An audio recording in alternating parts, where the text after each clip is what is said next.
now we'll begin with the second lesson. Okay. So second lesson के लिए like directly textbook से कराता हूँ. In between, if any other references there, I will show you. Okay. So that is systematics of living organisms, है ना? Okay. So ये जो lesson का नाम है systematics. What do you think will be there in this lesson? नाम से क्या पता चलता है?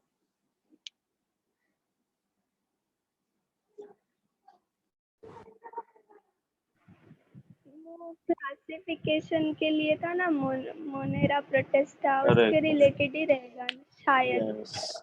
वो I think 9th standard में था ना तुम लोगों को? हाँ, तभी आपने सिस्टमैटिक का बोला था, मीनिंग की क्लासिफिकेशन के रिलेटेड.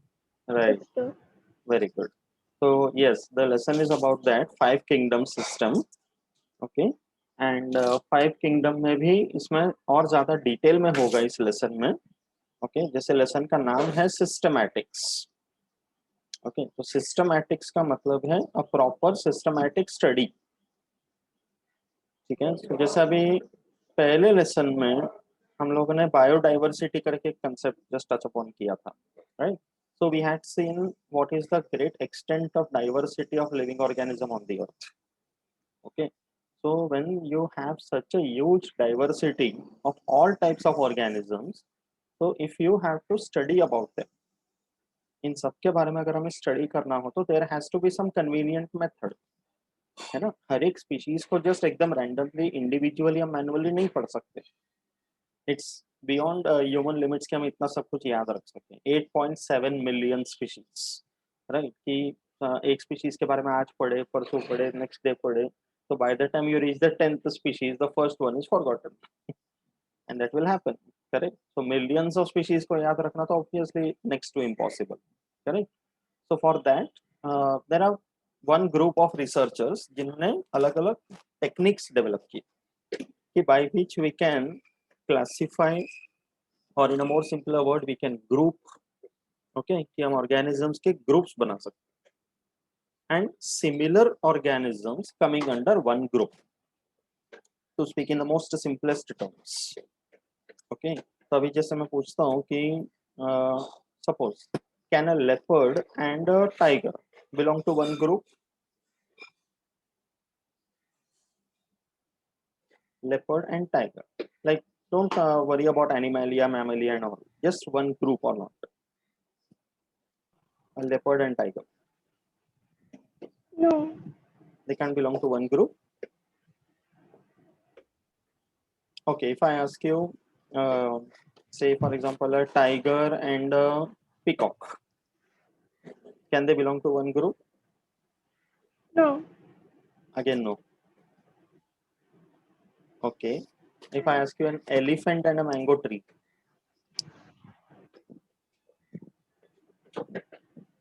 नहीं ना? नहीं. ये जो 3 एग्जांपल मैंने दिए, ओके, लेपर्ड, टाइगर, और tiger and a peacock and an elephant and a mango tree, इन तीनों में से अभी क्या एग्जांपल लग रहा है? If you compare these 3 examples, which 2 organisms should belong to a single group?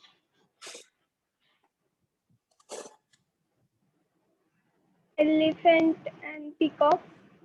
ऐसा दिया ही नहीं मैंने. नहीं. मैंने टाइगर और पीकॉक बोला था. हाँ. See, तो leopard और if you lion. compare these 3, ये जो 3 एग्जांपल मैंने दिया दो एनिमल का, leopard and tiger have most similarities between them. हाँ. Correct.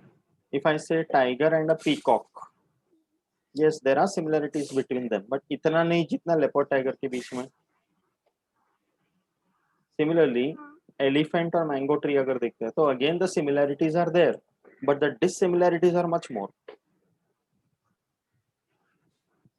Just broadly, if you think about it as a layman, correct. बाद में डिटेल में जाएंगे तो we are aware कि there is classification, mammalia and everything, but in a very broader sense, as if you are learning this for the first time, okay, you know very well that leopard and tiger have maximum similarities between them among these 3 examples. तो इसलिए हम उन दोनों को एक group में रख सकते हैं. Okay, now if I ask you mushroom and a human being. No, नहीं है ना, दैट मीन्स सब बहुत ज्यादा डिसिमिलरिटी हो रहा मल्टीप्लाई हो जाएगा. है. यस. ओके, तो ऐसे जब हम एग्जांपल्स को लेकर समझते हैं कि between any random organisms how much is the level of similarity and how much is the level of dissimilarity, so accordingly we can place them in certain groups. Okay, now if I say mango tree and a jamun tree, they are somewhat related. If you compare among these examples, then they are most closely related. Okay, if I say chimpanzee and a gorilla, they are related. हाँ, related है. Got it? So if in the entire universe, in this entire world, any two random organisms, if you take any two, we cannot ever say that two organisms do not have any similarity between them. कहीं ना कहीं similarity तो है ही. अभी जैसे mushroom and human being, फटक से बोल दिया नहीं, but yes there are similarities. दोनों को न्यूट्रिशन चाहिए, करेक्ट, दोनों को रेस्पिरेशन करना है, right, both the organisms reproduce, both of them have a certain lifespan, तो ये सिमिलरिटीज ही हुआ ना, राइट. तो ये बहुत लीस्ट लेवल का सिमिलरिटी कह सकते हैं, बट डिसिमिलरिटी पूछो तो बहुत ज्यादा है. Got it? So that way, if you study about living organisms, our classification becomes convenient. Okay, तो ये जो स्टडीज है, ये जो टॉपिक है, ये कोई लेटेस्ट साइंस ऐसा नहीं है. This has been discussed about since the ancient times. Okay, like we had Roman and Greek philosophers, Indian scientists. Okay, तो उन्होंने उस टाइम से ही शुरू किए थे. अभी सिंपलेस्ट अगर बोला जाए तो Aristotle, you must have heard about this person.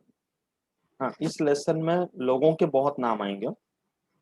Too many examples are there, so be prepared. Okay, yeah.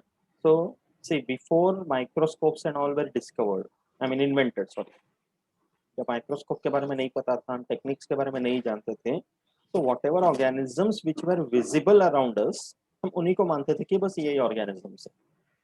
Micro organisms के बारे में नहीं जानते थे, right? Those which were not visible with the naked eye, we were not aware of. So organisms were classified only under two groups, either animals or plants. Correct? But बाद में क्या invent किया गया? Microscopes. Correct? Do you remember who invented microscope? नहीं? Okay. It is Anton नहीं. van Leeuwenhoek.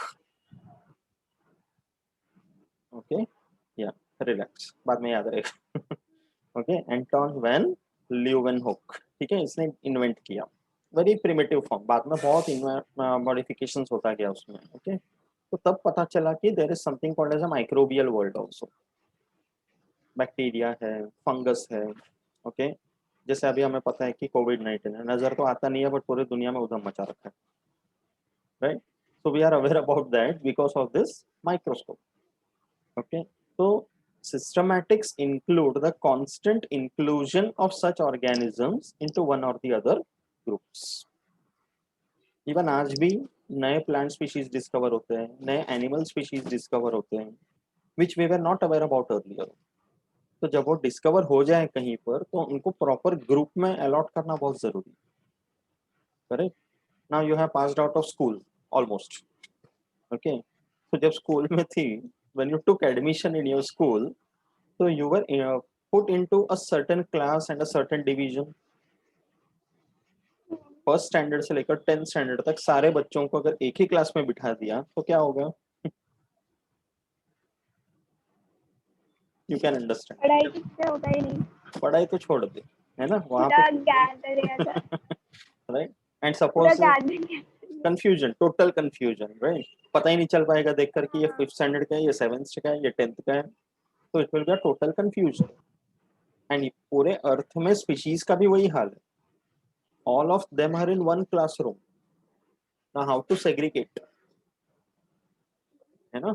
तो कई जगह पे स्कूल्स में क्या करते हैं, इवन जैसे सिर्फ 10th स्टैंडर्ड एक क्लास भी अगर लेते हैं तो उसके अंदर डिविजन्स होते हैं, ए बी सी ऐसा करके, and sometimes there is a criteria how they divide it. The bright students will be in A division, the average ones in B division, and you can say the next category in the C division. ऐसा कभी कभी करते हैं कुछ schools में, right? So that means कुछ criteria follow करते हैं on the basis of which way you get the particular group. Correct? If you are a bright student, you are in A division. Okay? तो इसी तरह से इस criteria के हिसाब से हम ऑर्गेनिजम्स को भी क्लासिफाई करते हैं. If you are a prokaryotic cell, okay, if you are a heterotrophic or a autotrophic, you may be belonging to a bacteria. So you are a Monera. Okay, it's like if the exoskeleton is in the form of feathers, if there is a modified jaw in the form of a beak, if the bones are hollow, then you are a bird. Class Aves. तो ऐसे criteria होते हैं. And that's how this entire classification system starts. ये background बहुत जरूरी है. ठीक है, तो यहाँ पे पहला एक डेफिनेशन आ रहा है, द वर्ड सिस्टमैटिक्स. इसका डेफिनेशन क्या है? You know very well, definition under inverted commas. ठीक है, तो 3 इडियट्स की तरह रट्टा मारने का. ओके, तो systematics is the study of kinds and diversity of organisms and their comparative and evolutionary relationship. अब ये वर्ड भी ज्यादा इंपॉर्टेंट है, evolutionary relationship. Okay, what is the meaning of the word evolution? 10th में ये भी हो चुका है. अच्छा है, तो 10th में मेरे से पढ़ चुके तो मुझे. Change. Yeah, evolution means Gradual change. gradual change. और बोल,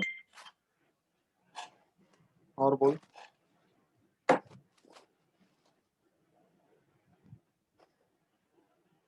Add something to it. Gradual change. It's a gradual change, yes, but what? Now you were in 9th standard, you were in 10th standard, now you're in 11th. There is a gradual change. So can you call it evolution? Slow and Gradual मतलब very slow. slow. अच्छा, very slow. तो first standard and 10th standard थी. Yes.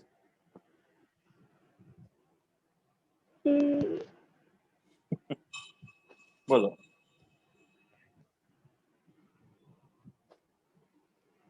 Evolution means gradual or maybe very slow changes in individuals or species, in individuals or species over a period of generations. It's not within one generation, no? Within one generation जो होता है उसको proper evolution नहीं कह सकते, because it's just a small adaptation that you can acquire. But वो adaptation inherit होके अगले generation में जा रहा है तो evolution. So that's the reason organisms are related to each other in the line of evolution. जैसे स्टार्टिंग में मैंने एग्जांपल पूछा elephant and peacock for example, तो अपेरेंटली हमें देखते हैं कि ये तो बहुत डिफरेंट है, अलग ही है, बट एवोल्यूशन में कहीं ना कहीं जुड़े हुए हैं. इन दोनों के भी कोई कॉमन एंसेस्टर रह चुके हैं, जो डाइवर्सिफाई होते होते ये आज एलिफेंट है, ये पीकॉक है. So how much far or how much near they are in evolution, that is called as evolutionary relationship. So if I ask you now कि gorilla and chimpanzee, are they far or near in evolution? Near. Because बहुत ज्यादा similarities है, तो जितना ज्यादा similarities होगा evolution में उतना नजदीक होंगे. Okay, जितना ज्यादा dissimilarity होगा evolution में they will be far. So this aspect when you study उसको बोलते हैं evolutionary relationship. So that's a part of systematics. So it's a study, remember. Okay, ये definition दिया था जी सिम्पसन in 1961. Okay, ये सब याद रखना. ठीक है. Now coming to another word called taxonomy. ये सुना कभी? हाँ. हाँ लास्ट लेसन में था बट टेक्सोनॉमी 8 था। हाँ वो की और टैक्सोनॉमिक एड्स वगैरह डिस्कस किए थे, हाँ तो वो इधर आना चाहिए था एक्चुअली, बट ठीक है, no problem. You are learning a sentence first and word later, okay. हाँ when you say taxonomy, okay, तो ये जो ग्रीक वर्ड है, आई मीन ये जो वर्ड है taxonomy, it has come from two Greek words. First one is taxis, other one is nomos.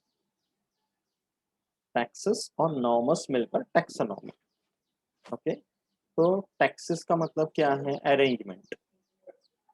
Nomos का मतलब है लॉ और रूल, ओके। सो टैक्सोनॉमी का मीनिंग क्या हो गया कि द वे और by following a particular law or a rule, you are arranging or classifying organisms. That study is called as taxonomy. तो ये जो वर्ड है taxonomy, this was first introduced by A.P. de Candolle. He was a Swiss botanist. Okay, 1778 to 1841. ये उसका life span दिया है. One of these years he had introduced this term. ठीक है, that means in the 18th and 19th century. तब ये word taxonomy आया. Taxonomy is a very huge branch. Okay, botany अगर पढ़ने के बाद taxonomy is a specialization which you can do at the postgraduate level. लोग इसमें MSc करते हैं, उसके आगे PhD भी करते हैं. It's a very vast field. You can understand. अभी जैसे सिर्फ प्लांट का ही टैक्सोनॉमी अगर देखा जाए तो इतने स्पीशीज हैं कि इसमें जितना स्टडी करो उतना कम है. A single human being can never study about every plant on the earth. Correct. तो ज्यादा से ज्यादा स्टफ एनिमल वाला भी इसमें ही आता है ना? कौन सा एनिमल? एनिमल जब डेथ हो जाता है तब उसको स्टफ करके म्यूजियम में रखते हैं, दैट्स रियली अ लगता सिमिलर वर्ड. उसका नाम, उसको बोलते हैं टैक्सीडर्मी. है। वो अलग है, वो अलग है. Okay, that is called as taxidermy. This is taxonomy. Got it? Taxidermy is totally different. वो डेड बॉडीज ऑफ एनिमल्स को स्टफिंग करते हैं, प्रिजर्व करते हैं using chemicals. Okay, that is taxidermy. Remember that. ये टैक्सोनॉमी. ओके, ये पूरा अलग है. ये this is mainly about, you can say 3 words याद रखना. Identifying, classifying and naming. Identification, classification, nomenclature. ये तीनों जब करते हैं तो यू आर अ टैक्सोनॉमिस्ट. ठीक है. सिस्टमैटिक्स और टैक्सोनॉमी का मीनिंग समझा अच्छे से ना? Okay. Names of people and all you have to remember. There's nothing to explain in that, right? क्यों उसका नाम Candolle and all I concept, right? Okay. So coming to classification. Okay. So we already have discussed okay, what is classification and why it is necessary to do it, right? To make our study convenient. तो जब हम classification के बारे में बोलते हैं तो there are 3 different what you can say criteria या base on the basis of which we do the classification. पहला है artificial, okay, then there is natural, third one is something called phylogenetic. अब क्या डिफरेंस इन तीनों में? ठीक है. Artificial, very common word. What is the literal meaning of the word artificial?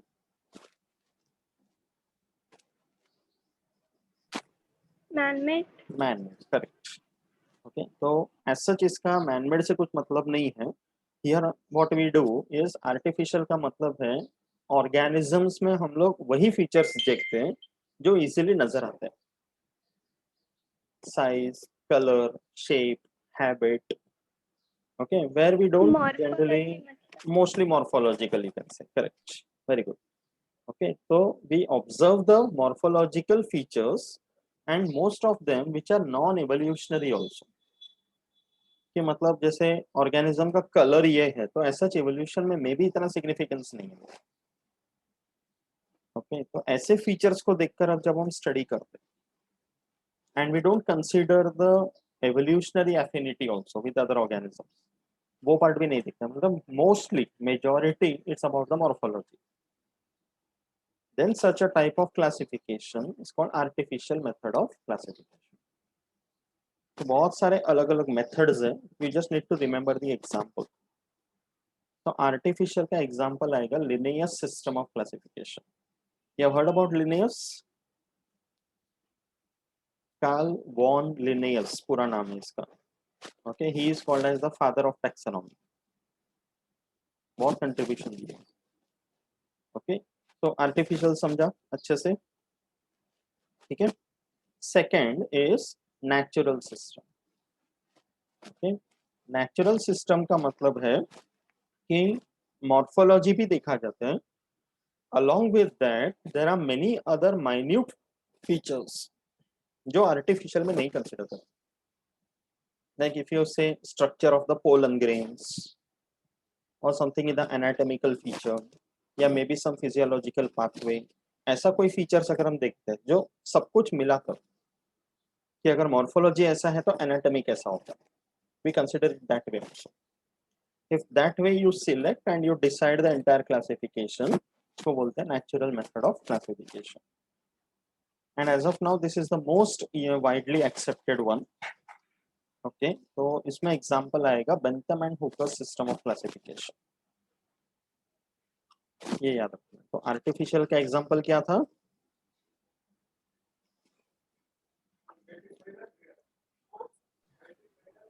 Example of artificial something with L. नाम क्या है? L. हाँ. नया नाम मैंने बताया, नया साइंटिस्ट तो बना ही नहीं. हाँ. मतलब डैश और सिस्टम ऑफ क्लासिफिकेशन होता है, उसका नाम ही याद नहीं आ रहा. Very good. सब में सिस्टम ऑफ क्लासिफिकेशन ही आ रहा है. अरे नाम ऐसा फर्स्ट टाइम है ऐसे. फर्स्ट टाइम तो याद रख, इट इज लिनेयस. बोल दे. लिनियस. कैरोलस लिनेयस, ये उसका पूरा नाम है. ओके, अजीब अजीब नाम क्यों रखते हैं? तो अभी दूसरे कंट्री के साइंटिस्ट अगर रहते हैं तो उनके नाम उनके कंट्री के हिसाब से होंगे, है ना. अभी उधर वालों को हमारा नाम अजीब लगते, ये भी होता होगा, राइट. सपोज कोई जैसे वो इंडियन साइंटिस्ट है अनंतराम सुब्बरामन करके कुछ नाम रहेगा suppose, proper South Indian. Imagine what will happen to the other country people when they pronounce it, है ना. अनदर मैन सुपरमैन बोलेंगे, पता नहीं क्या. Right, so it happens. So names तो ऐसे ही रहेंगे, यू कांट हेल्प इट. अभी जैसे रशियन साइंटिस्ट रहते हैं Dobzhansky, you don't have a choice, जो है वही बनता है. You can not change their names, है ना. Sometimes they are easy, sometimes they are not so easy, but enjoy learning, right. That's the fun. ठीक है, नो प्रॉब्लम. सो यहाँ पे ही इज कैरोलस लिनेयस, याद रखना. ओके, 9th स्टैंडर्ड में तुम लोगों ने मेंडल के बारे में पढ़ा था. मोनोहाइब्रिड, डाइहाइब्रिड, क्रॉस वगैरह किए थे, याद है ना. मैंने पढ़ाया था ना वो हेरिडिटी में. तो पी का एग्जाम. करेक्ट. तो ग्रेगोर जोहान मेंडल, ये उसका पूरा नाम है, राइट. तो ये भी अच्छा नाम था ना, he was from Austria, right. Charles Darwin, कितना अच्छा नाम है देखो, राइट. अच्छा, enjoy, admire their names, right. तो सिमिलरली नेचुरल का एग्जांपल होगा बेंथम एंड हुकर. बोले रिपीट कर. Bentham and Hooker. करेक्ट, ठीक है. तो मैं डिफरेंस समझा आर्टिफिशियल एंड नेचुरल का. Okay, third one is phylogenetic. Okay, phylogenetic का मतलब है where the most important criteria. ये जो वर्ड है this has come from something called phylogeny. Okay, phylogeny का मतलब है evolutionary history of an organism. Phylogeny means evolutionary history, कि how an organism has evolved. जैसे ह्यूमन एवोल्यूशन आई थिंक हमने 10th में किया. A brief idea about that, right? You will learn in detail about human evolution again in 12th standard. पूरा lesson ये evolution पे. Okay, so in human evolution you have seen that human beings are ultimately mammals. Okay, so mammals में among the primates, okay, among the most advanced group of primates we call as hominoids, उसमें ultimately human being आता है. So this is our evolutionary history. So this way when you study about the evolutionary history, okay, plants में you know monocotyledons. So monocotyledons have evolved from the dicotyledons. Dicots have evolved from the gymnosperms. Gymnosperms from the pteridophytes. Like that you go to the ancestor. There is a word called ancestor. Ancestor का मतलब है अपने पूर्वज. So not like a family or something emotional. पूर्वज का मतलब है classification point of view. है ना, जैसे लेमन क्या बोलते हैं कि इंसान का पूर्वज कौन था? बंदर. As a layman you say that, right? So is it true? What do you say? हाँ, हम उनसे इवॉल्व हुए हैं ना. Evolve हुआ है, but it's not directly बंदर. रिलेटिव चिंपैंजी है बोलते हैं. Correct. The closest relative to chimpanzee, but chimpanzee is an ape and monkey is a monkey. हाँ. So there is a difference between a monkey and an ape. Apes do not have a tail. Monkeys have a tail. And जब हम monkey बोलते हैं, monkeys में कितने types होते हैं? So many different types of monkeys are there. So exactly which monkey has given rise to human beings? We don't know. Spider monkey, squirrel monkey, lion-tailed macaque, gibbons, कितने सारे. Okay, so the proper one which you trace, that study is called evolutionary history. तो उस point of view जब हम classification करते हैं, तो that is called phylogenetic system of classification.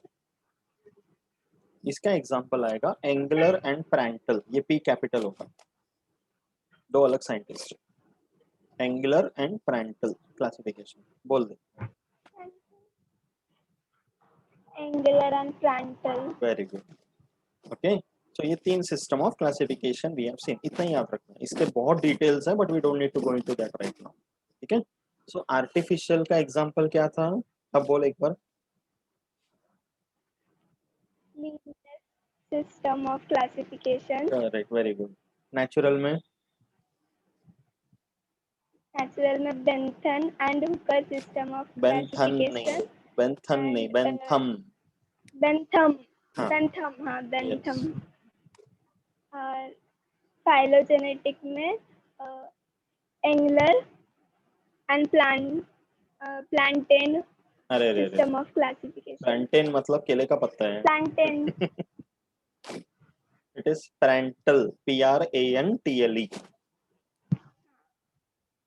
प्रैंटल, Engler and Prantl. ये बाद में लिख के प्रैक्टिस करेगी ना, ऐसे पॉइंट्स पूरा लिख के कर लो. ठीक है, आराम से, है ना. ओके, तो make sure that you are not inventing new scientist.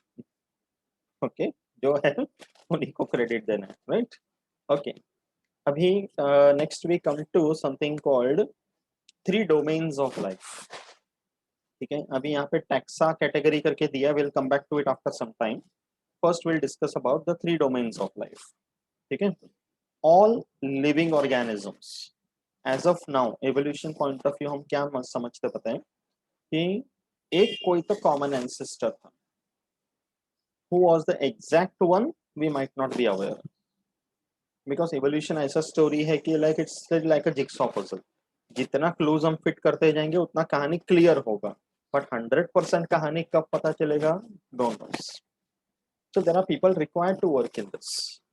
You can imagine, कोई पूछेगा ना अगर कि इसमें क्या स्कोप है, यही बोलना कि evolution is such a huge story. We have millions of species on the earth.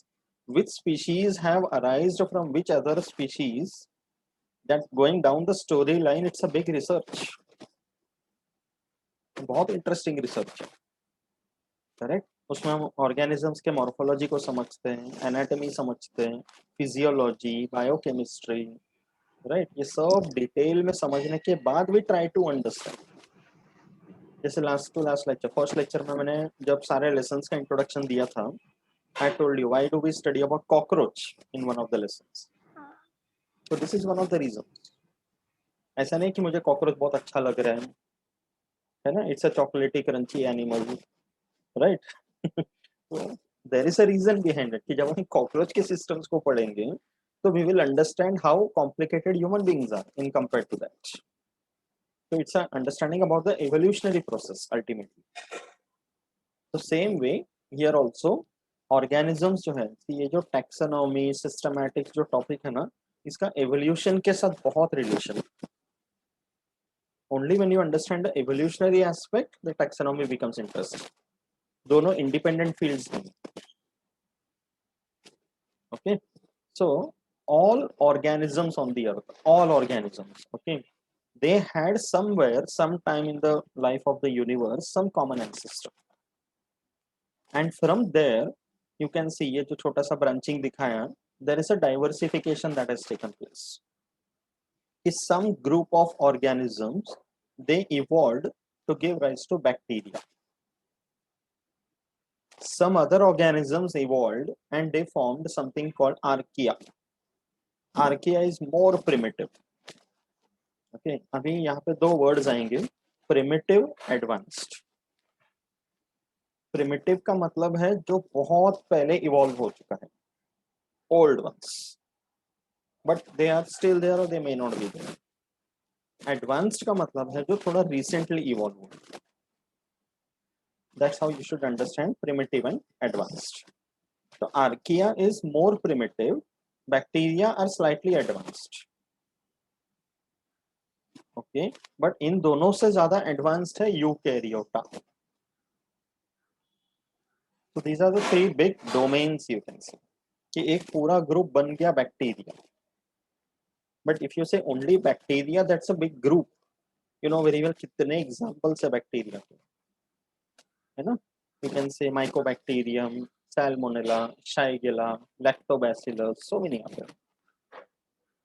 इस सबका अलग अलग ग्रुप्स है. आर्किया बोलते हैं तो और अलग हो जाते हैं, माइकोप्लाज्मा वगैरह आते हैं उसमें.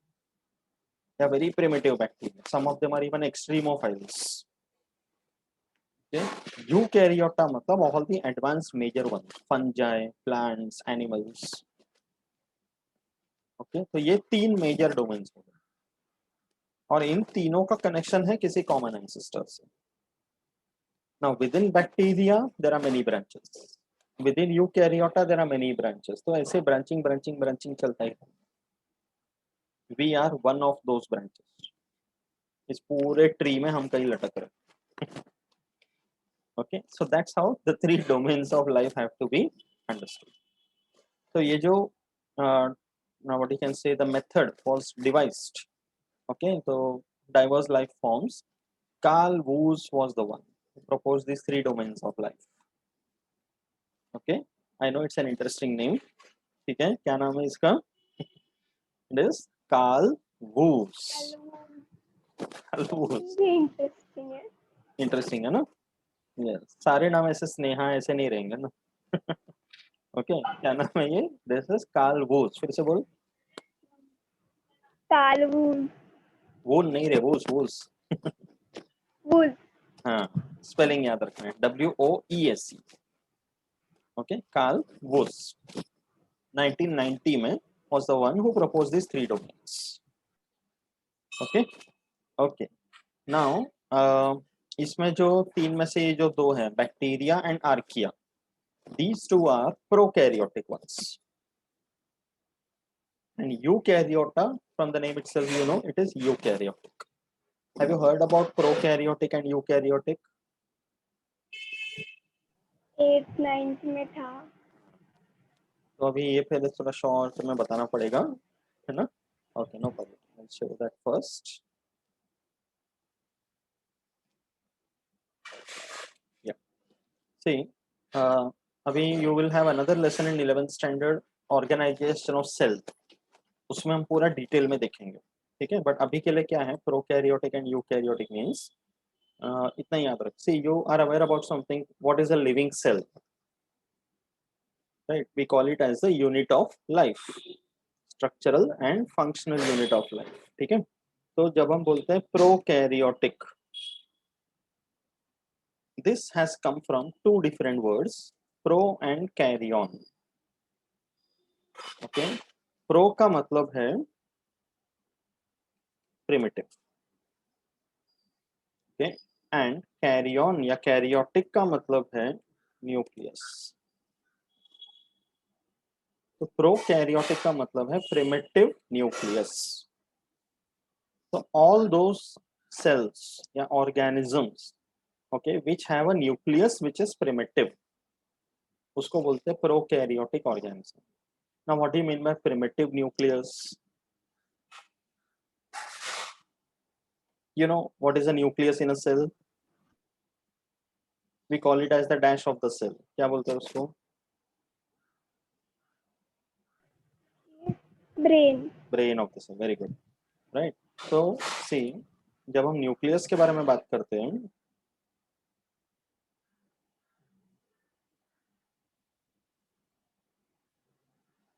if this is a cell, okay, normally a nucleus will have a proper membrane or a covering around it, like proper cell organelle होता है. So if it has got a proper covering around it, a membrane around it, so it's an advanced nucleus. But in a case of a prokaryotic cell, what happens is that there is no membrane around the nucleus. Okay, nucleus के आसपास membrane ही नहीं होते. तो जो nuclear material है, मतलब जो चीजें न्यूक्लियस के अंदर रहते हैं, they are directly scattered in the cytoplasm itself. So it's called as a primitive nucleus. That's the simplest meaning for now. Okay, nucleus के अंदर रहता है chromatin material, the chromosomes, the DNA, वो सारी चीजें डायरेक्टली साइटोप्लाज्म में scattered होता है. There is no boundary around. It's like you have a house without walls. Okay, then you're prokaryotic. If the house is having walls, then it is eukaryotic. Okay, that's how you can remember. तो जब हम eukaryotic बोलते हैं, okay, so this has come from again two words. U का मतलब है advanced, and carry on as you saw nucleus. So basically it is the structure of the nucleus that decides whether it is prokaryotic or eukaryotic.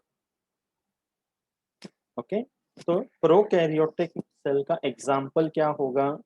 Bacteria, cyanobacteria. These are two examples of prokaryotic cells. All bacteria are prokaryotic. All other organisms are eukaryotic. Fungi, plants, animals, including human beings. ठीक है, समझा ये difference अच्छे से? Okay, so coming back to that. Okay, तो अभी text book में अगर देखते हैं,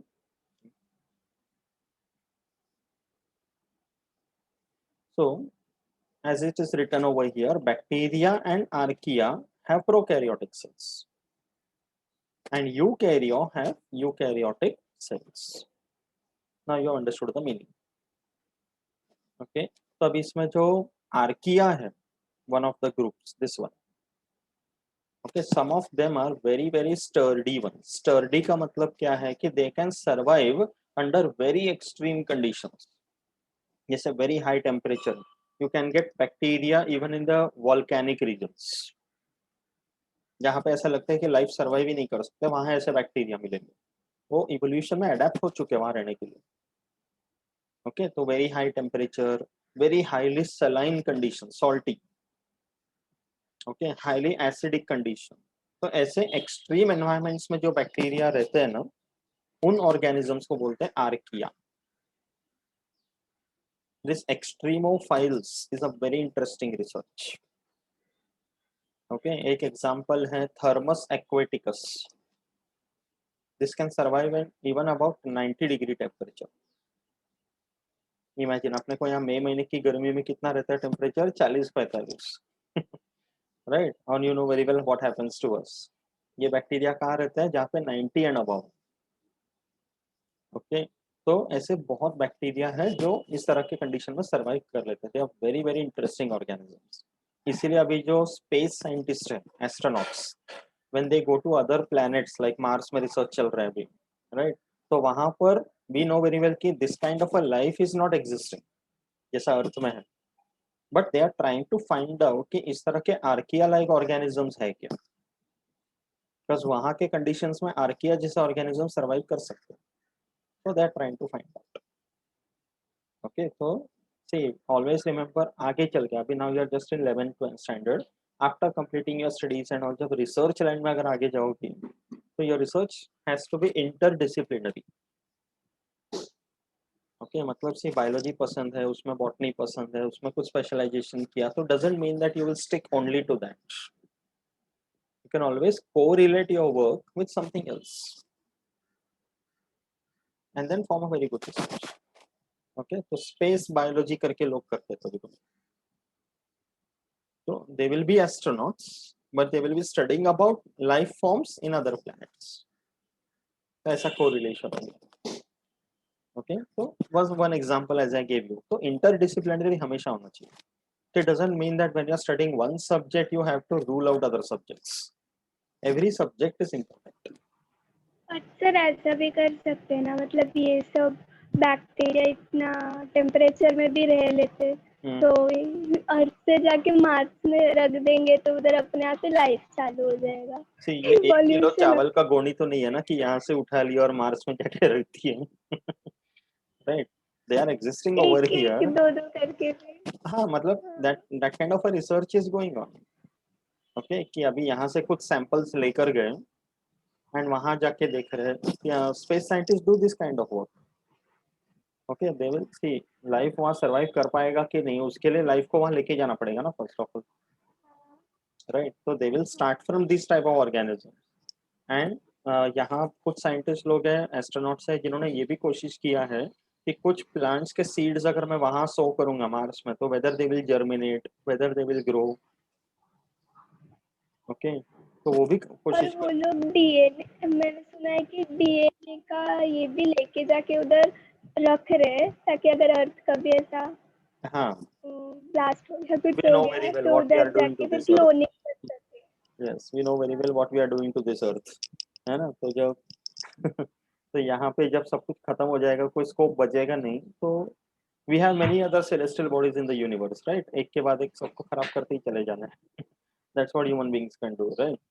So that is what is happening. So space scientists can do that kind of work also. Okay, तो उसके लिए उनको biological knowledge होना चाहिए.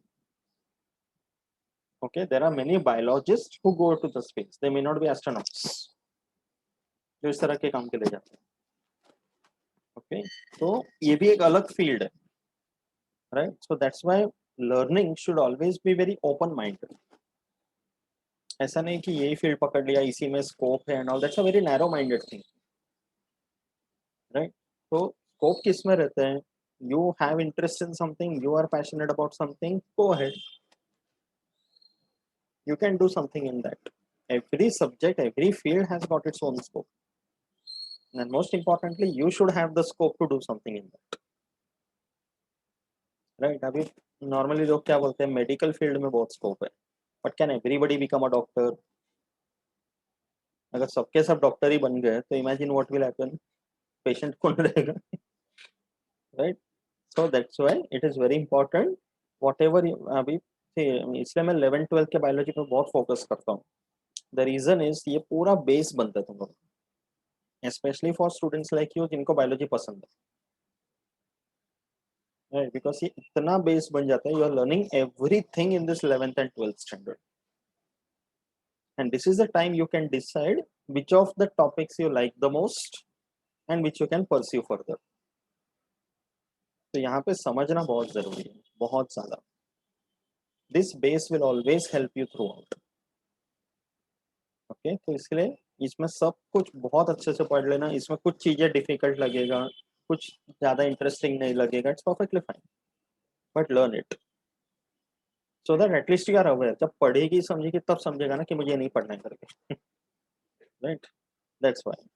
Okay, so next one. अभी देख, ये सब जो चीजें सीख रहे हैं ना, each and everything is a field in itself. जैसे अभी हमने 3 डोमेन्स के बारे में इंट्रोडक्शन देखा, राइट? Then now will see something called chemotaxonomy. यहाँ पे दिया है एक पैराग्राफ, लोग उसमें पूरा लाइफ बिता लेते हैं, such a huge field. Okay, तो कीमोटैक्सोनॉमी क्या है? Now we have understood what is taxonomy.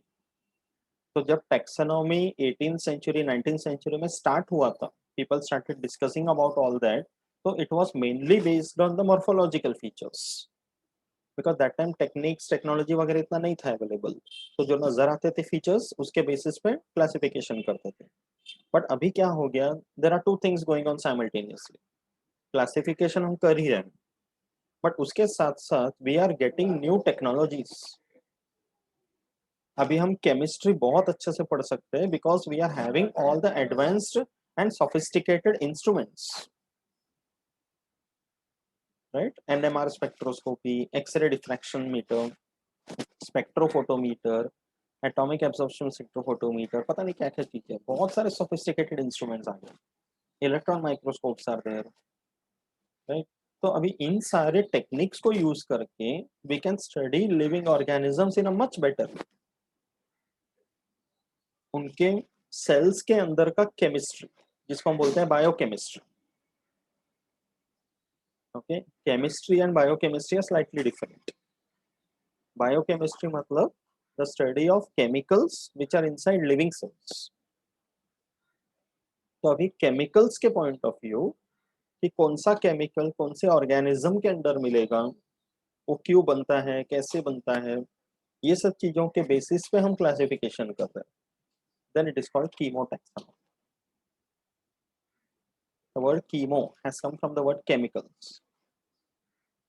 Okay, तो जैसे एग्जांपल देख, आर्किया जो अभी हमने देखा, the cell wall in the case of archaea contains something called peptidoglycan. Sorry, it does not contain peptidoglycan. But in the case of prokarya, that means bacteria, they contain peptidoglycan. तो हम कैसे define कर रहे हैं bacteria कौन है और archaea कौन है? On the presence or the absence of peptidoglycan in its cell wall. Okay. Similarly, eukaryotes में fungi and plants, broadly how they are different. Fungi के cell wall में there is a material called chitin. Plant cell walls have cellulose. So these are all complex carbohydrate compounds which are a part of the cell. तो ये हुआ ultimately chemicals. So this chemistry is giving rise to this biology. That's called chemotaxonomy. तो there are some people जिनको कैसा, उनका liking कैसा होता है कि उनको बायोलॉजी भी पसंद है, केमिस्ट्री भी पसंद है, दोनों पढ़ना है, तो ऐसे फील्ड में जाएंगे तो दोनों का मजा लेंगे, biochemistry, कीमोटैक्सोनॉमी, right? Similarly, there is something called numerical taxonomy. Suppose you are liking mathematics and biology both. I can understand, relax. Right? तो न्यूमेरिकल टैक्सोनॉमी का मतलब क्या है कि मैथमेटिकल फॉर्मूला, मैथमेटिकल मॉडल्स वगैरह तैयार करके you can create a classification system, algorithms वगैरह बनाते हैं। बट एल्गोरिथम बनाने के लिए क्राइटेरिया क्या है? Biological characters. Okay, number of leaves on a branch, number of petals in a flower, number of seeds inside the fruit, ये सब जो न्यूमेरिकल कैरेक्टर्स है। ओके, इन न्यूमेरिकल कैरेक्टर्स को यूज करके you create a formula and you create a classification. Again numerical taxonomy काफी recent है and काफी बड़ा फील्ड है, बहुत डीप है, अभी उतना नहीं जाना, you just have one paragraph. Okay, MSc level पे जब मैंने पढ़ाया था न्यूमेरिकल टैक्सोनॉमी, तो I had taken 2 lectures for this, only numerical taxonomy. Okay, but it's a recent one, तो ये सारे टेक्निक्स भी आ गए अभी। तो न्यूमेरिकल टैक्सोनॉमी किसने सबसे पहले प्रपोज किया? Sokal and Smith in 1963, remember that. बोल, नाम बोल, अच्छा लगता है तेरा नाम। Sockel and Smith. Correct, Sokal and Smith in 1963, तो जहाँ पे मैथमेटिक्स को भी यूज किया। ओके, तो यू कैन अंडरस्टैंड कि these are all nothing but applications. कि टैक्सोनॉमी मतलब ऐसा नहीं कि बस मैंने प्लांट को देखा, एनिमल को देखा, उसके फीचर्स को डिसाइड किया एंड क्लासिफाई कर दिया। वो बहुत ही classical and traditional system, and इसके फायदे भी बहुत हैं because we have come across many new features, and before we were aware about this many organisms were placed in the wrong group. अब इनके स्टडी के वजह से वो सही ग्रुप में, so that corrections are always done. Okay, तो कीमोटैक्सोनॉमी, numerical taxonomy, okay, पैलिनोटैक्सोनॉमी करके कहते हैं।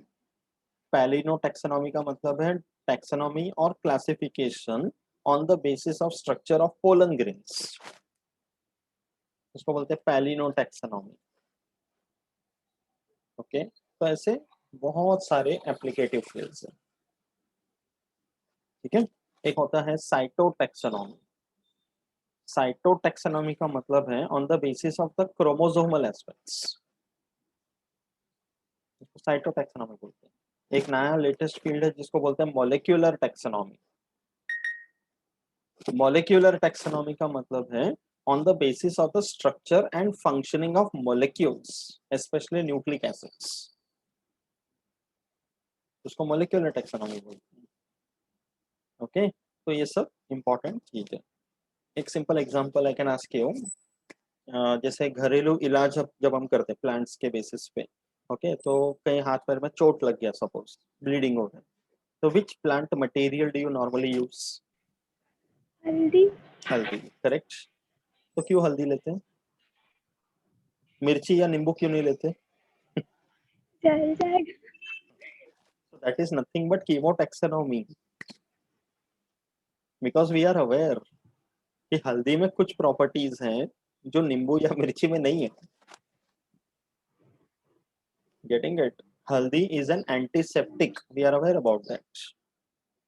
एंड मिर्ची जो है उसका तीखापन क्यों है? फिनोलिक कंपाउंड्स की वजह से। Getting it? नींबू, उसमें एसिड होते हैं, विटामिन होते हैं, right? So every plant is having that some or the other property which is unique to it. Can we replace haldi with something else? No. नहीं ना, हल्दी हल्दी है ना। Getting it? तो ये सारी चीजें क्या है, उसका केमिस्ट्री है ना। There is some chemical in the haldi which is produced because of which we are getting those properties. Got it? अब वो केमिकल उसके अंदर क्यों बन रहा है? Because there is a gene responsible for it, तो दैट इज मॉलिक्यूलर टैक्सोनॉमी। आप समझ रहे हैं? Okay, so that's the ultimate relation. So whichever part you like, you can study. If you like only the medicinal importance and all, so you can study only that. If you like to study about gene and DNA, you can go to the molecular level. Okay, if you like to study about the chemistry and all, you can do the biochemistry part.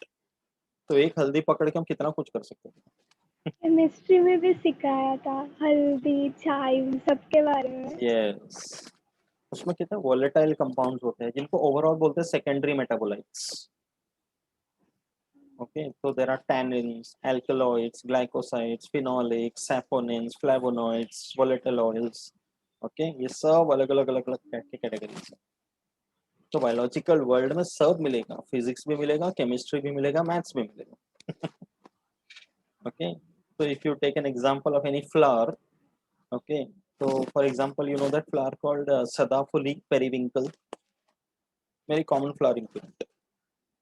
Okay, अच्छा वो भी छोड़, sunflower, तो उसमें petals का arrangement देखना, it is very very symmetrical.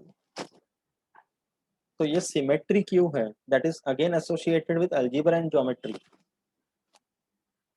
Mathematics में एक पढ़ते हैं जिसको बोलते हैं फिबोनाची सीरीज ऑफ डाइवर्जेंस। जैसे अरिथमेटिक एंड ज्योमेट्रिक प्रोग्रेशन वगैरह पढ़ते हैं ना, तो this kind of series is follow. Plants को कैसे पता है कि 5 ही पेटल निकालना है? 5 की जगह 7 नहीं करते, 7 की जगह 10 नहीं करते। There is something with the numbers also ना, ये भी सोचने वाली बात है, राइट? फ्रूट के अंदर एक ही सीड रहना है या 10 सीड रखना है, प्लांट्स नंबर कैसे डिसाइड करते हैं? It's in the genes. So that means everything is there in the nature. Getting it? Birds है तो कितने egg hatch करना है, कितने eggs को lay करना है? Who is deciding the number? That's a question. Getting it? Okay. So these are all things which are associated. That's the reason it is important to study every field so that you can apply whatever you want in the study of something. So according to your liking, you can select whichever you want and then study only that part. Getting it? That is very important. अभी biology में practically अगर देखा जाए तो सबसे important है microscope. So many things you have to keep observing under the microscope. But microscope का functioning अगर समझना हो तो you should know physics. Correct? You have studied about refraction of light, convex lens, concave lens. तो वो सब समझ रहा है इसीलिए तो माइक्रोस्कोपी हो पा रहा है ना. And that's why you are able to understand biology. So these are all interdependent. Getting it? इसीलिए basic knowledge सबका होना चाहिए. ठीक है? अभी देख next एक word आता है something called cladogram. Okay cladogram का मतलब है अभी जैसे हमने डिस्कस किया बैक्टीरिया आर्किया यूकैरिया. ओके तो क्लैडोग्राम का मतलब है this kind of a branching pattern when you produce. Okay एक रफ एग्जांपल में दिखाता हूँ. सी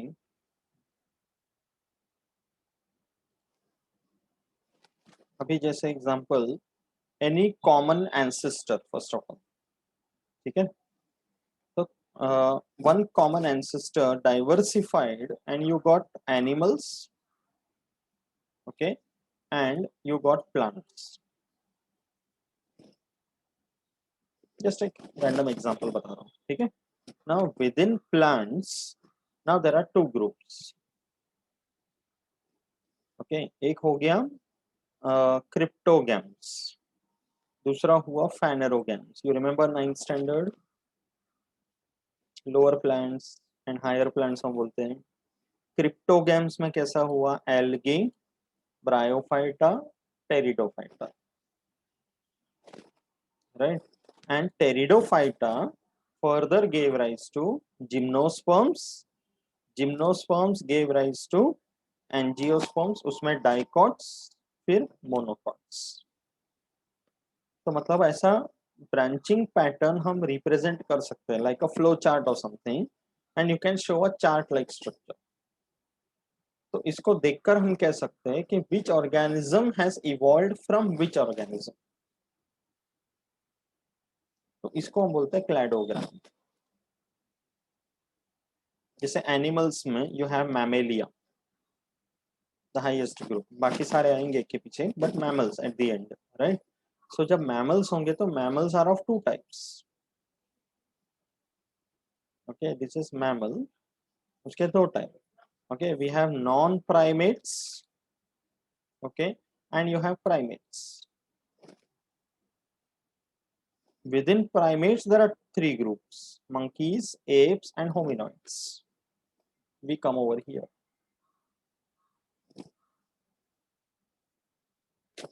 Getting it? So this kind of a pattern when you draw and you show. Abhi what type of a classification you want to show, that is up to you. अगर मुझे plants में सिर्फ mango family को ही दिखाना है तो उसका मैं flowchart बना सकता हूँ. अगर animals में सिर्फ mammals का दिखाना है तो I can show that flowchart. So any organism, its entire detailed classification I can show in the form of this type of a flowchart. Okay, उसको बोलते हैं cladogram. That's the meaning. Just you have to remember a typical branching pattern. Okay, so it represents a hypothetical relationship denoting comparison of organisms and their common ancestors. Now the meaning is clear. Okay. अब phylogeny ये तो हमने already discuss किया है. What do you mean by phylogeny?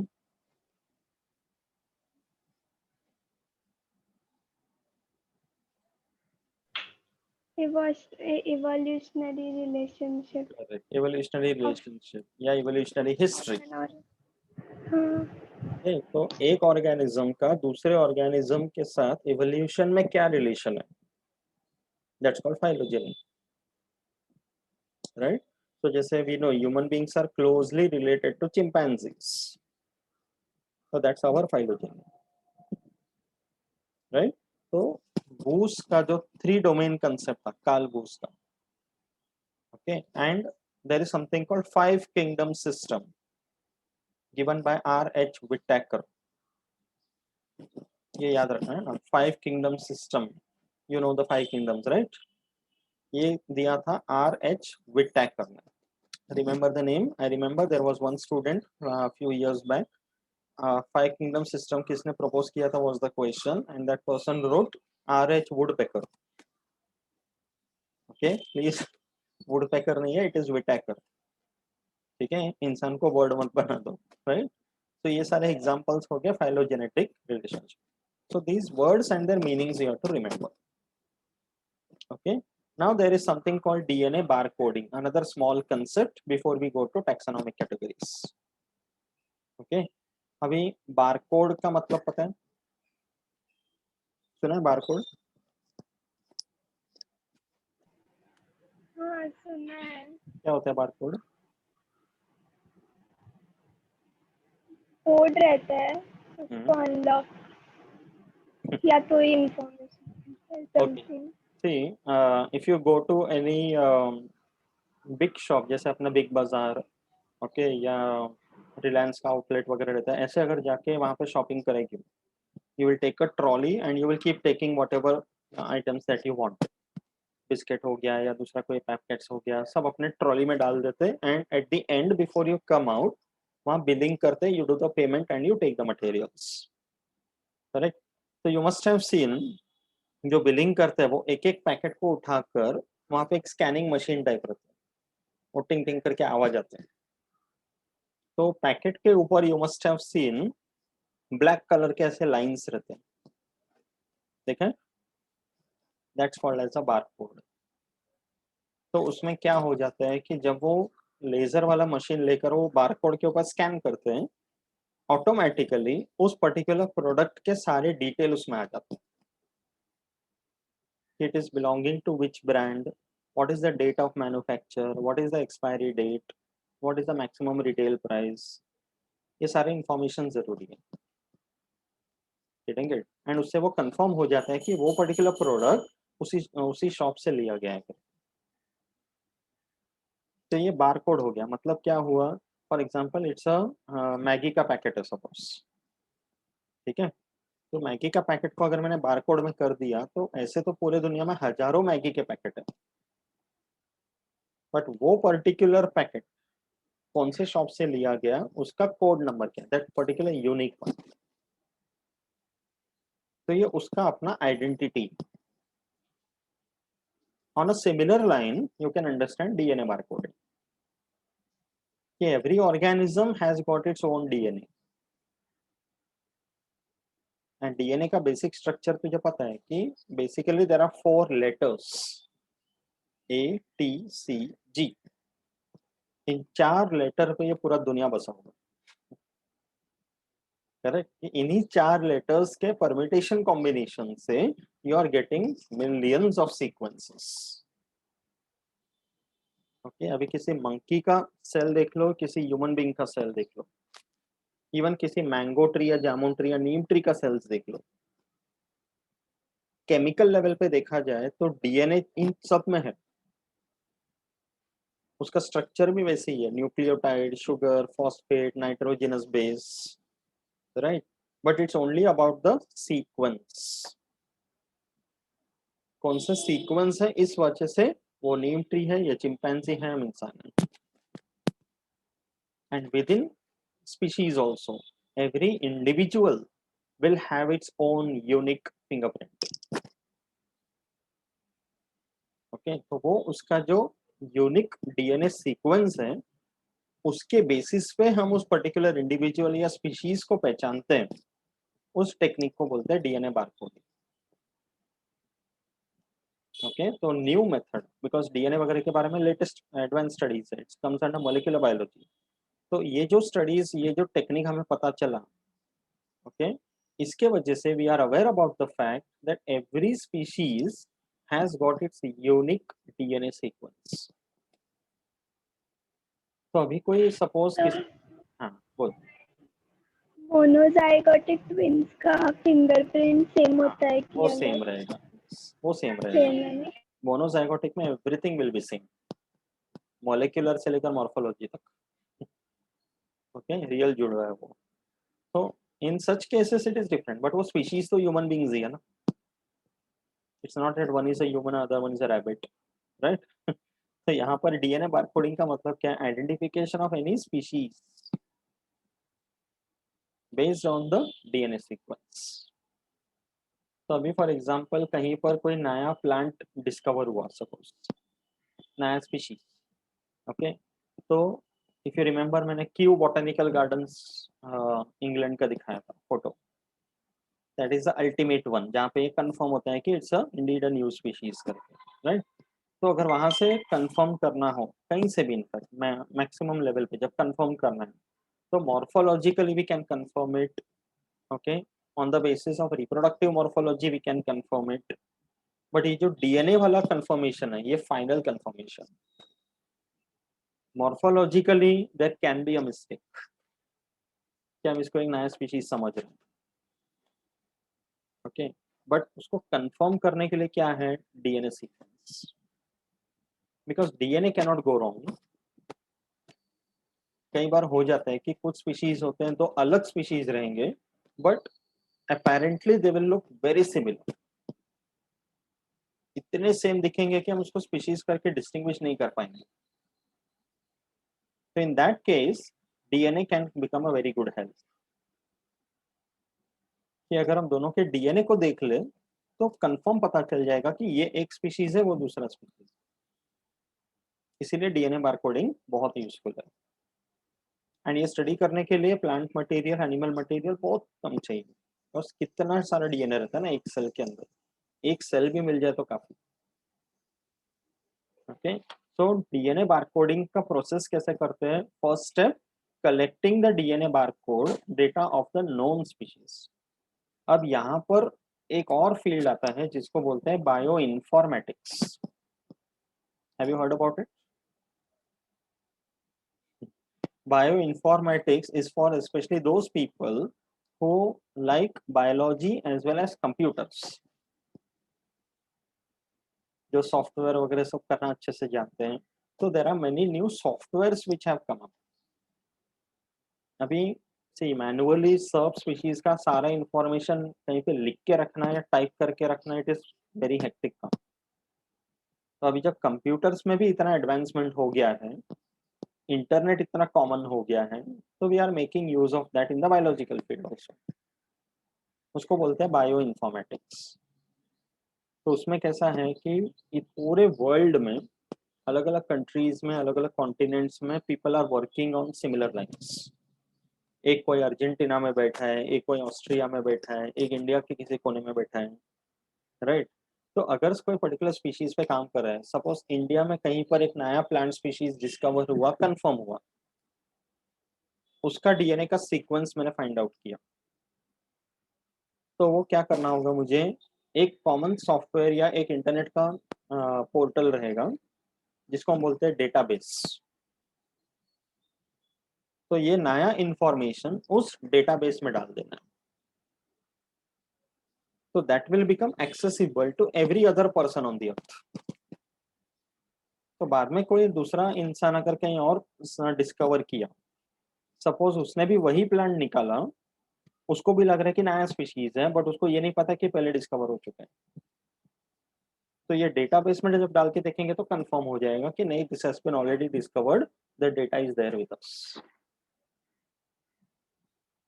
Okay so there are people required to work in this field also, जिनको ये मजा आता है कि डीएनए का सीक्वेंस निकालो। सी डीएनए का सीक्वेंस इन एनी ऑर्गेनिज्म ना, there are thousands and thousands of bases. कोई रैंडम डेटाबेस अगर सॉफ्टवेयर खोल के देखेगी ना, you will go mad. Okay A T C G यही सारे लेटर्स लिखे हुए, बट मिलियंस ऑफ देम। उसमें एक भी लेटर इधर का उधर कर दे, वो अलग सीक्वेंस हो जाते। इमेजिन नाउ कितना कॉम्प्लिकेटेड है ये बायोलॉजिकल वर्ल्ड, राइट? तो computers and internet is helping us, because हमें मैनुअली कुछ लिखना नहीं है, याद नहीं रखना है, वो ऑटोमेटिकली उसमें जनरेट हो जाते हैं एंड वो स्टोर हो जाते हैं डेटाबेस बन के। ओके, तो that's called as bioinformatics. तो डीएनए बारकोड का इंफॉर्मेशन पहले कलेक्ट करना है and then matching the barcode sequence of the unknown sample with the barcode library. जो डेटाबेस बन गया उसको लाइब्रेरी बोलते हैं। तो उसमें दो कॉलम रहेगा कि अननोन सीक्वेंस का मैंने इधर डाल दिया, now start matching. So the computer and the internet will do the matching. Millions of sequences are available.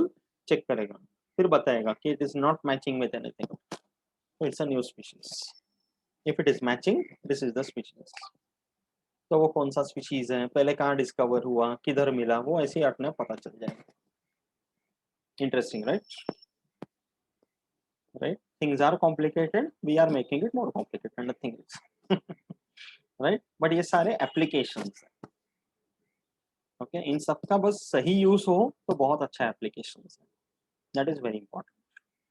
That is why अभी हायर लेवल पे जब बायोलॉजी पढ़ता है तो बायो इन्फॉर्मेटिक्स भी थोड़ा बहुत पढ़ना जरूरी है, because it's not only about the DNA sequences, proteins के भी सीक्वेंसेस हम पढ़ते हैं। तो that's a separate branch called proteomics. यहाँ पे अमीनो एसिड्स के सीक्वेंस वगैरह देखा जाता है, उसका अलग से डेटाबेस बनते हैं। ओके, तो ऐसे बहुत सारे डेटाबेसेस हैं, अलग अलग कंट्रीज के अपने अपने डेटाबेस हैं, इंटरनेशनल लेवल पर भी डेटाबेसेस हैं। तो साइंटिस्ट के लिए कितना कन्वीनियंट हो गया ना, राइट? तो पहले कैसा होता था, जब ये सारे टेक्नोलॉजी नहीं थे तो मैनुअली साइंटिस्ट को कांटेक्ट करना पड़ता था सब जगह, या कहीं पे बुक्स के रिकॉर्ड रखे हुए तो उधर जाके बुक्स ढूंढो, पढ़ो, निकालो, फिर पता करो। Now things have become so convenient, right? हमारे पास दूसरा भगवान है, गूगल, राइट, जो हमें सब कुछ बता सकते हैं। Okay, so DNA barcode is one such, like we are making use of that for a right. इसका एप्लीकेशंस देख, जैसे protection of endangered species. Now, how can DNA barcoding help in protecting endangered species? बता।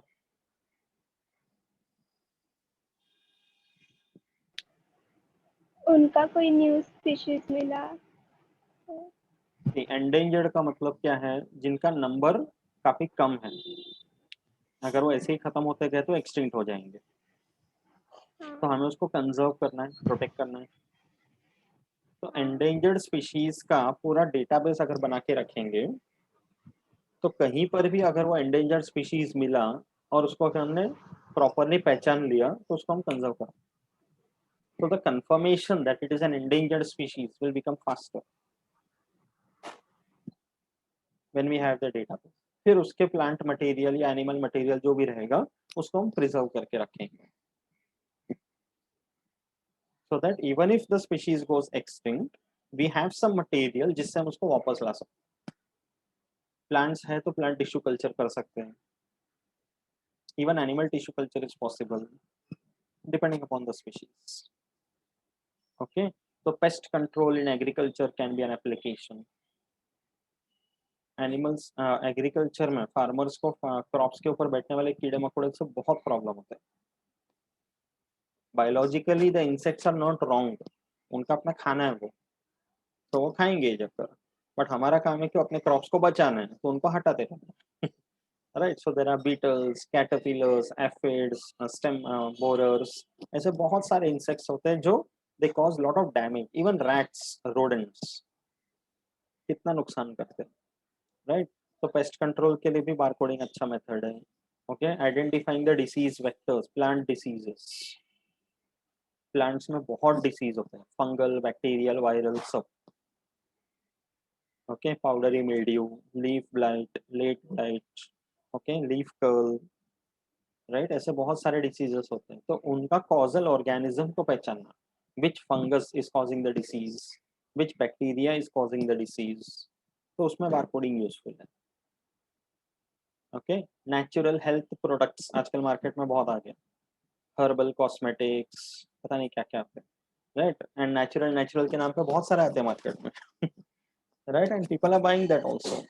तो अगर कोई particular company, कोई particular brand या product ये क्लेम करते हैं कि हमारे प्रोडक्ट में सारे नेचुरल मटेरियल्स, तो एनालिसिस कर सकते हैं लेबोरेटरी में, क्वालिटी एनालिसिस। उस मटेरियल का डीएनए निकाल कर चेक करो, अगर ये बोल रहे हैं कि इसमें नीम के पाउडर है तो उसमें नीम का ही है कि नहीं, because we are having the DNA barcode of neem, उसको मैच करके देखिएगा। तो नीम के नाम पे अगर उसने मिर्ची डाल दिया रहेगा तो पता चलेगा। okay, so that is authentication, right? And even identification of medicinal plants. कितने सारे मेडिसिनल प्लांट्स हैं? Actually speaking there is nothing called medicinal plant, because every plant is medicinal. हर प्लांट में कोई ना कोई मेडिसिनल प्रॉपर्टी है। अपने पुराने जमाने में प्लांट्स पे कितना डिपेंड करते थे लोग? तो वो प्लांट है ना जो इंसेक्ट खाते हैं, नाम क्या है उसका? यस, वीनस फ्लाई ट्रैप, हाँ, पिक्चर प्लांट, नेपेंथस, ड्रोसेरा। तो वो मेडिसिनल कैसे हुए? मेडिसिन इन द सेंस ही उसमें कुछ ना कुछ प्रॉपर्टी है जिस पे रिसर्च करेंगे तो पता चलेगा कि हमारे फायदे के लिए भी हो सकता है। ओके, हाँ, वो स्मेल अच्छा करता है अट्रैक्ट करने हो के लिए। सकता है। Okay. See, medicinal plant itself is a very big research now. Okay, if you like to study about these medicinal plants, there are research institutes. एक इंस्टीट्यूट है लखनऊ में, CIMAP, central institute of medicinal and aromatic plants. पूरा research institute उस पर बना हुआ है, तो कितना रिसर्च होता होगा, राइट?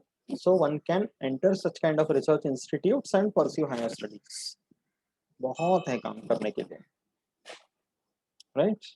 तो ये सारे कंसेप्ट समझा अच्छी तरह से, श्योर है ना? This are all very important latest concepts, बहुत अच्छे से दिया हुआ है लेसन में, तो जानना जरूरी है। बट इसके बेसिस पे जितना कंटेंट दिया है वो काफी कम है, तो that's why some brief explanation is required. उसके बिना ये समझना मुश्किल है ना? जैसे न्यूमेरिकल टैक्सोनॉमी में यहाँ जो लिखा है, if you just read it directly without explanation, it will only give you migraine. Okay, तो explanation is very important because ये बहुत डीप टॉपिक्स है। ओके, तो यहाँ तक हमने कर लिया है। नाउ से taxonomic categories is a totally different part.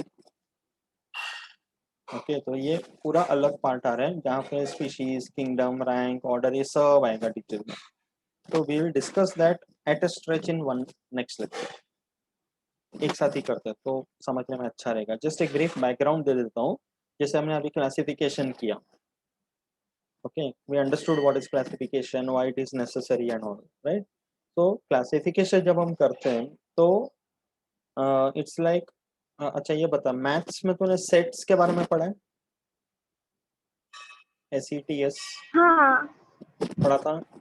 तो सेट्स का हाँ कैसे किए थे, I show you this way, कि एक यूनिवर्सल सेट करके हम बोलते हैं, हाँ, यूनिवर्स उसके अंदर एक सेट मैंने बनाया जिसको सपोज मैंने नाम दिया A, A.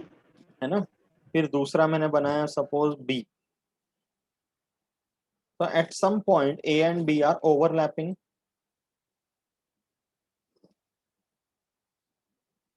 Correct? And suppose there is another one C which is independent, but ये तीनों यूनिवर्सल सेट के अंदर आ रहे हैं। इस तरह का मैकेनिज्म हमें क्लासिफिकेशन में समझना कि यूनिवर्सल सेट मतलब all the species on the earth together, उसके अंदर एक ग्रुप है A, दूसरा ग्रुप ऑफ ऑर्गेनिजम्स है B, but they are slightly related to each other, that's why they have some overlapping features, but कुछ species है जो अलग है। अभी within B there can be one group, within that group there can be another group, that means what, एक hierarchy बन रहा है। पहले एक बड़ा ग्रुप, उसके अंदर ये, उसके अंदर ये, डब्बे के अंदर डब्बा, डब्बे के अंदर डब्बा, ऐसे। ओके, सो हायरार्की इसी को बोलते हैं, ठीक है? So that we will study in this taxonomic categories part. Okay, what do you mean by a taxon? What is a category? what is a hierarchy, which is the largest hierarchy, which is the smallest hierarchy, with all possible examples. ठीक है, ये पढ़ लेंगे तो इसके बाद इस lesson में क्या आएगा, you will have I think binomial nomenclature वगैरह है इसमें. Yes, nomenclature part ये बहुत इंटरेस्टिंग है. Okay, nomenclature आएगा and then you will learn about the 5 kingdoms. थोड़ा बड़ा लेसन है बट है. 5 किंगडम्स के बारे में डिटेल में पढ़ना है, उसमें सब में एग्जांपल्स आएंगे. Okay, then you will learn about, खत्म नहीं हो रहा है lesson. Okay, you will learn about viruses. ये तो आजकल हॉट टॉपिक है है ना. Now it's my every layman is also aware about what is a virus. पहले इतना नहीं जानते थे, राइट. तो viruses, then you will learn about lichens. Okay, viroids. Finally that will be the end of the lesson. आराम से enjoy. ठीक है, सो कंटिन्यू करते हैं नेक्स्ट टाइम. ठीक है, 2-3 लेक्चर्स और लग जाए, नो प्रॉब्लम, आराम से करेंगे.